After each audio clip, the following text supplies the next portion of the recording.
everybody can get here safely and home again. That's good. A couple days away from home unplanned is not all that fun, but somebody else cooked for me, so I guess I can complain about that. So thank you all for coming. I have to thank 3 of my sisters and my niece for showing up tonight too. That's really sweet. Yeah. Again, the reason being that the weather was so nice that they each have quite a drive to get here, except Mary Ellen. She's only 20 minutes away, so Brunswick. So, but she's a big fan, and I always appreciate her. So. Thank you for the introduction. Emma, Portland Art Gallery, again, is just a fantastic space. As you can see, if you've never been here before, you can imagine that this place, having everyone's art up, is just amazing. I was here a couple weeks ago on transition day when things were down and up and being rearranged, and it was a little dark, and it was icing, and we had to climb over snowbanks to get in, but everybody, the crew was in here doing their job, so that was all wonderful to see. So when the dust settled, they selected the pieces in the back to hang. There's a few more probably in storage, but I'm a prime example, as we've said. Do you want to take that, Joyce? You can wait.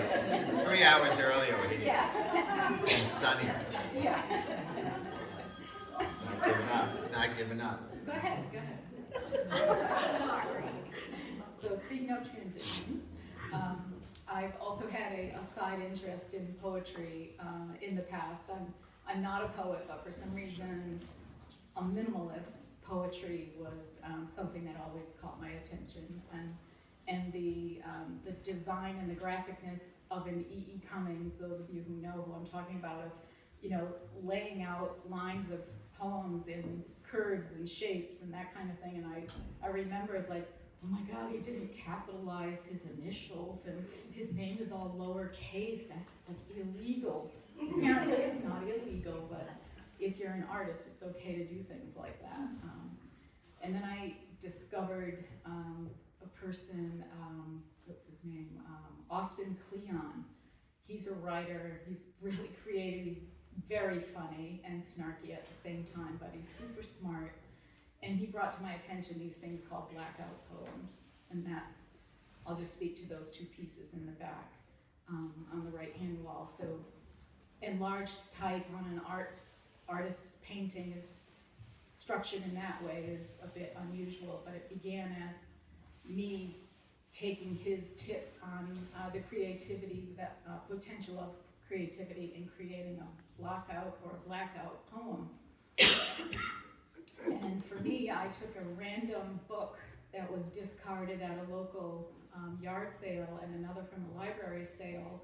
I didn't know what the book was about, but when I turned into the pages and I just opened the book and I started blocking out words that didn't really seem to matter to me as much as other words, and it evolved into a poem that's 18 lines long, but a third of it blocked out, but it changed the whole context of the poem because I blocked out what didn't seem to be singing to me as far as the words and the idea went. So I just found that very interesting, and just coincidentally, the book is set in an oceanside, seaside community. Had no idea that was going to happen either. I love anything and everything that has to do with the sea and ocean and everything that lives in there and stuff. So that was just another random, maybe not universe accident after all.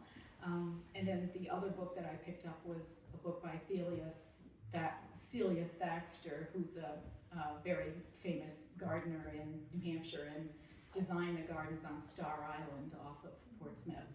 And the other book was her book. And so a lot of it is very literal. Here's what this flower does, here's what its specific name is, but I deleted a lot of things, and I just found it fascinating that you could create another story with somebody else's words that they chose, but I decided to choose some of theirs but not others, and it just created something new.